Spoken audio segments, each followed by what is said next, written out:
ದೇವರಾಜ್ ಅರಸು ಅವರ ರಾಜ್ಯದ ನಾಯಕರು, ನನ್ನ ನಾಯಕರಲ್ಲ. ನನ್ನ ನಾಯಕರು ಹೌದು, ರಾಜ್ಯದ ನಾಯಕರು. ಎಸ್, ಎಲ್ರಿಗೂ ಕೂಡ ಈ ಒಂದು ಸಂದರ್ಭಕ್ಕೆ ಸ್ವಾಗತವನ್ನು ಕೂಡ ಬಯಸ್ತೀನಿ.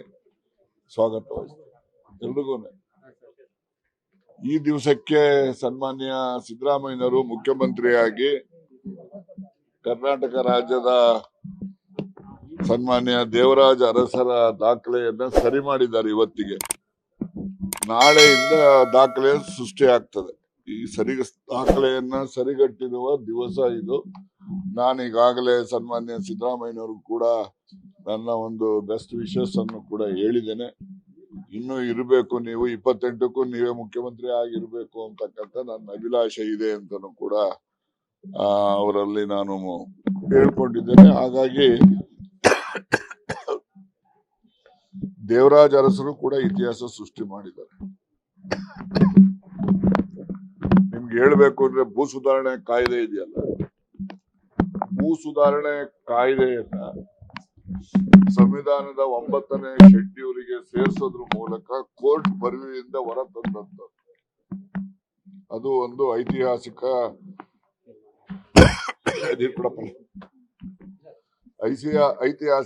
ಕಾರ್ಯಕ್ರಮ ಅಂತೇಳಿ ಈ ದೇಶದಲ್ಲಿ, ನಮ್ಮ ರಾಜ್ಯದಲ್ಲಿ ಸುಮಾರು 3 ಲಕ್ಷಕ್ಕೂ ಹೆಚ್ಚು ಭೂಮಿಯನ್ನ, ಸರ್ಕಾರದ ಭೂಮಿ ಅಲ್ಲ, ರೈತರ ಭೂ ಮಾಲೀಕರ ಭೂಮಿಯನ್ನ ಭೂರಹಿತರಿಗೆ ಹಂಚಿಕೆಯನ್ನ ಮಾಡದಂತಹ ಕೀರ್ತಿ ಸನ್ಮಾನ್ಯ ದೇವರಾಜ ಅರಸರು.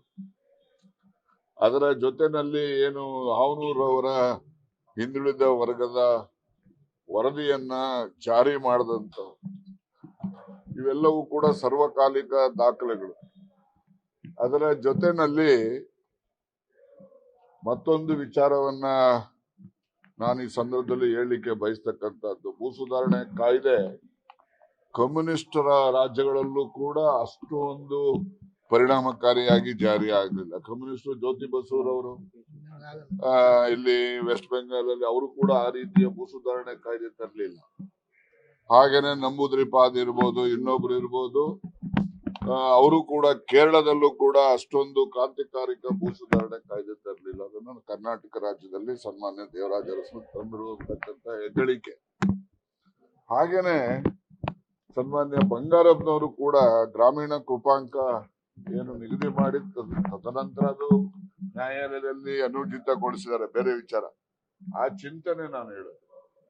ಅದ್ರ ಜೊತೆಯಲ್ಲಿ ಏನು ರೈತರಿಗೆ 10 HP ವರೆಗೂ ಕೂಡ ಪುಕ್ಕಟೆ ಕರೆಂಟ್ ಅನ್ನ ಕೊಡ್ತಕ್ಕಂಥದ್ದು, ಆಶ್ರಯ ಮತ್ತೆ ಆರಾಧನಾ ಜೊತೆನಲ್ಲಿ ಇದು ಯಾವುದು ನಿಮ್ಮ ವಿಶ್ವ ಎಲ್ಲ ಕಾರ್ಯಕ್ರಮಗಳನ್ನ ಜಾರಿ ಮಾಡಿದಂಥವ್ರು.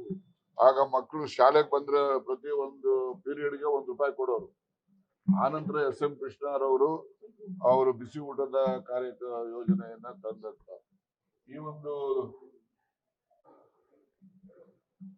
ಈ ರೀತಿಯ ಸಾಧನೆಗಳನ್ನ ಮಾಡಿದಂತವ್ರು.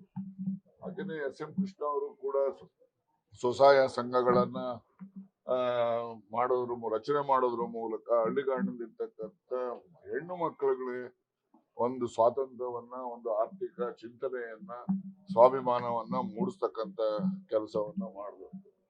ನಾನು ಯಾಕೆ ಇದನ್ನೆಲ್ಲ ಹೇಳ್ತಾ ಇದ್ದೀನಿ ಅಂದ್ರೆ, ಈಗ ದೇವರಾಜ ಅರಸರು ಮಾಡಿದಂತ ಕಾರ್ಯಕ್ರಮ, ಬಂಗಾರಪ್ಪನವ್ರು ಮಾಡಿದಂತ ಕಾರ್ಯಕ್ರಮ, ಸಿದ್ದರಾಮಯ್ಯನವರು ಬೇರೆ 10 ಗ್ಯಾರಂಟಿ ಕೊಟ್ಟಿರ್ಬೋದು, ಏನೇ ಕೊಟ್ಟಿರ್ಬೋದು, ಆದ್ರೆ ನನಗೆ ಅಚ್ಚುಮೆಚ್ಚಿನ ಕಾರ್ಯಕ್ರಮ ಅಂದ್ರೆ ಅನ್ನಭಾಗ್ಯ ಕಾರ್ಯಕ್ರಮ.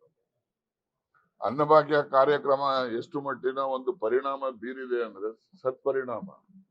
ಇಡೀ ರಾಜ್ಯದಲ್ಲಿ ಒಬ್ರು ಕೂಡ ಉಪವಾಸದಲ್ಲಿ ಇವತ್ತು ಯಾರು ಇಲ್ಲ. ನಾನು ಹಳ್ಳಿಗಾಡಿನಿಂದ ಒಂದು ಕುಗ್ರಾಮದಿಂದ ಬಂದಿರ್ತಕ್ಕಂಥ, ನಾನೇ ಖುದ್ದಾಗಿ ನೋಡಿದ್ದೀನಿ. ಹಳ್ಳಿಗಳಲ್ಲಿ ಪಾಪ ಹೆಣ್ಮಕ್ಳು ಮೊದಲು ಮಕ್ಳಿಗೆ ಊಟ ಹಾಕ್ಸೋರು, ಏನಿದೆ ಅದರಲ್ಲೇ ಮಕ್ಳಿಗೆ ಹಂಚೋರು, ಅದಾದ್ಮೇಲೆ ಗಂಡಿಗೆ ಹಂಚೋರು. ಈ ಅಮ್ಮನಿಗೆ ಏನು ಉಳಿಲಿಲ್ಲ ಅಂದ್ರೆ ಬರೀ ನೀರು ಕುಡಿದು ಮಲ್ಕೊಳ್ತಾರೆ ಹೆಣ್ಮಕ್ಳು. ಅದನ್ನ ನಾವು ಕಣ್ಣಾರೆ ನೋಡಿದ್ದೀವಿ. ಹಾಗಾಗಿ ಅಂತಹ ಒಂದು ದುಸ್ಥಿತಿಯನ್ನ ನಿವಾರಣೆ ಮಾಡಿದ್ದು ಅಂತ ಹೇಳಿದ್ರೆ ಸನ್ಮಾನ್ಯ ಸಿದ್ದರಾಮಯ್ಯನವರು ಅನ್ನಭಾಗ್ಯ ಕಾರ್ಯಕ್ರಮ. ಅದು ನನಗೆ ಹೆಚ್ಚು ಪ್ರೀತಿಪೂರ್ವಕವಾದಂತಹ ಕಾರ್ಯಕ್ರಮ. ಅದಕ್ಕೋಸ್ಕರ ನಾನು ಅವರಿಗೆ ಆ ಒಂದು ಪುಣ್ಯದ ಕಾರ್ಯಯೋಜನೆಯನ್ನು ಜಾರಿ ಮಾಡಿದ್ದಾರೆ, ಅವರಿಗೆ ಆ ಪುಣ್ಯ ತಟ್ಟಬೇಕು ಅಂತಕ್ಕಂಥ ಅದಕ್ಕೆಷ್ಟು ಮಹತ್ವ ಇತ್ತು ಅಂತಕ್ಕಂಥದ್ದನ್ನು ಅವರು ಬೇರೆ ಬೇರೆ ಸಂದರ್ಭಗಳಲ್ಲಿ ಅವ್ರದೇ ಆದಂತ ಅನುಭವನ ಹೇಳಿದ್ದಾರೆ. ಆದ್ರೆ ನನ್ನ ಅನುಭವ ಬಹಳಷ್ಟು ಜನ ಉಪವಾಸ ಇದ್ದಂತ ಕುಟುಂಬಗಳನ್ನ ನೋಡಿದ ಹಿನ್ನೆಲೆಯಲ್ಲಿ ಈ ಮಾತುಗಳನ್ನ ಹೇಳಿ ಅವರಿಗೆ ಇನ್ನು ಶ್ರೇಯಸ್ಸು ಆ ಪುಣ್ಯ ಅವರಿಗೆ ದೊರಕಲಿ ಇನ್ನು ಮುಂದಿನ ದಿನಗಳಲ್ಲಿ ಅಂತೇಳಿ ನಾನು ಆಶಯವನ್ನ ವ್ಯಕ್ತಪಡಿಸ್ತೇನೆ.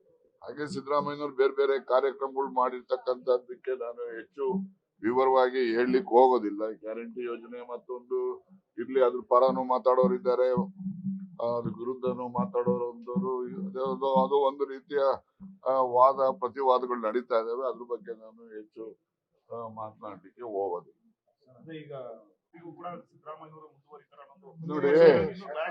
ನೋಡಿ ಈಗ ಹೇಳ್ತೀನಿ, ಈಗ ಸಿದ್ದರಾಮಯ್ಯನವರ ಚೀಫ್ ಮಿನಿಸ್ಟರ್ ಆಗಿದ್ದು ಹೇಗೆ, CLP ನಲ್ಲಿ ಎಲ್ಲಾರ್ದು ಒಪಿನಿಯನ್ ತೆಗೆದುಕೊಂಡು ಮತದಾನ ನಡೆಸಿ ಅವರಿಗೆ ಮುಖ್ಯಮಂತ್ರಿ ಅಂದ್ರೆ CLP ಲೀಡರ್ ಅಂತ ಹೇಳಿ ಡಿಕ್ಲೇರ್ ಮಾಡಿದ್ದಾರೆ.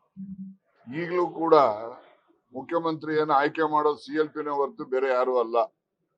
ಆದ್ರೆ CLPನೇ ಸುಪ್ರೀಂ ಅಂತಕ್ಕಂಥದ್ದು ಈ ರಾಷ್ಟ್ರೀಯ ಪಕ್ಷಗಳ ನೀತಿ ನಡವಳಿಕೆನಲ್ಲಿ ಇವು ಏನು ರಾಷ್ಟ್ರೀಯ ಪಕ್ಷಗಳು ಇರ್ತವೆ, ರಾಷ್ಟ್ರೀಯ ಪಕ್ಷಗಳಲ್ಲಿ ಮೇಲೊಬ್ರು ಎಲ್ಲ ರಾಜ್ಯದಲ್ಲಿ ಇರ್ತಕ್ಕಂಥ ಘಟಕಗಳನ್ನ ನಿಯಂತ್ರಣ ಮಾಡ್ತಕ್ಕಂಥದ್ದಕ್ಕೆ ಇರ್ತಾರೆ.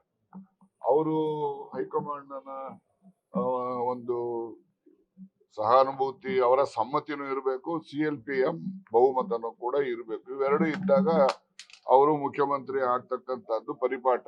ಇವು ಬಹಳ ಜನಕ್ಕೆ ಈಗೆಲ್ಲ ಇತ್ತೀಚಿನ ಯುವಕರು ಗೊತ್ತಿರೋದಿಲ್ಲ. 72ರಲ್ಲಿ ದೇವರಾಜ ಅರಸು ಮುಖ್ಯಮಂತ್ರಿ ಆದಾಗ ಅವ್ರು ಶಾಸಕರೇ ಇರ್ಲಿಲ್ಲ. ಅವ್ರು ಶಾಸಕರು ಇಲ್ಲದೆ ಇದ್ದವ್ರನ್ನ ಆಯ್ಕೆ ಮಾಡಿದ್ದೆ ಹೇಗೆ, ಅಂದಿನ ಶಾಸಕಾಂಗ ಪಕ್ಷದ ಸದಸ್ಯರುಗಳ ಬಹುಮತದ ಆಧಾರದ ಮೇಲೆ.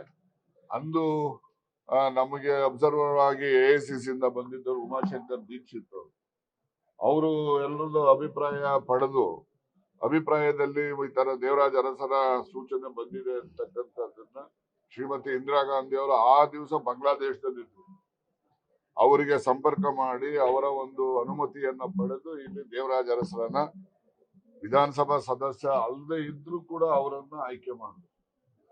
ಆಯ್ಕೆಗೆ ಕಾರಣ ಅಲ್ಲಿನ ಅಂದಿನ CLPಯ ಸದಸ್ಯರುಗಳ ಅಭಿಪ್ರಾಯ ಮತ್ತು ಹೈಕಮಾಂಡ್ ನ ಸಹಮತಿ ಅದಿದ್ದರಿಂದ ಆಯ್ತೆ ಹೊರತು ಬೇರೆ ಯಾರೋ ಕೂತ್ಕೊಂಡು ಅದನ್ನು ತೀರ್ಮಾನ ಮಾಡಕ್ಕಾಗಲ್ಲ. ಈಗ ಬದಲಾವಣೆ ಕೊಟ್ರೆ ಮುಂಬರ್ತಕ್ಕಂಥ ಚುನಾವಣೆಗಳು ಕೂಡ ಅನುಕೂಲ ಆಗುತ್ತೆ ಅನ್ನೋ ವಾದ. ಈಗ ನಾನು ಬಹಳ ಸರಿ ಹೇಳಿದ್ದೇನಪ್ಪ, ವಿಧಾನಸಭೆನಲ್ಲೂ ಭಾಷಣದಲ್ಲೂ ಹೇಳಿದ್ದೀನಿ. ಈಗ ಯಡಿಯೂರಪ್ಪ ಇಲ್ಲ ಅಂದ್ರೆ BJP ಇಲ್ಲ ಅಂತ ಹೇಳಿದ್ದೀನೋ ಇಲ್ವೋ, ಅಸೆಂಬ್ಲಿಲಿ ಹೇಳಿದ್ದೀನಿ. ಮತ್ತೆ ತಿರ್ಗಾ ಪದೇ ಪದೇ ಯಾಕೆ ಹೇಳ್ತೀರಿ? ಸಿದ್ದರಾಮಯ್ಯ ಇಲ್ಲ ಅಂದ್ರೆ ಕಾಂಗ್ರೆಸ್ ಇಲ್ವಾ ಸರ್? ಸಿದ್ದರಾಮಯ್ಯ ಇಲ್ಲ ಅಂದ್ರೆ ಕಾಂಗ್ರೆಸ್ ಇಲ್ವಾ ಅಂತ ಎಷ್ಟು ಸತಿ ಹೇಳ್ಬೇಕು? ಯಡಿಯೂರಪ್ಪ ಇಲ್ಲ ಅಂದ್ರೆ BJP ಇಲ್ಲ, ದೇವೇಗೌಡ ಅವ್ರ ಕುಟುಂಬ ಇಲ್ಲ ಅಂದ್ರೆ JDS ಇಲ್ಲ, ಸಿದ್ದರಾಮಯ್ಯ ಇಲ್ಲ ಅಂದ್ರೆ ಕಾಂಗ್ರೆಸ್ ಇಲ್ಲ. ಬಾಸ್ ಟಿವಿ ಕನ್ನಡ ಚಾನೆಲ್ನ ಸಬ್ಸ್ಕ್ರೈಬ್ ಮಾಡಿ, ಹಾಗೆಯೇ ಬೆಲ್ ಐಕಾನ್ ಪ್ರೆಸ್ ಮಾಡಿ. ಇದರ ಜೊತೆಗೆ Facebook, Instagram, X ನಲ್ಲೂ ಮಿಸ್ ಮಾಡದೆ ಫಾಲೋ ಮಾಡಿ.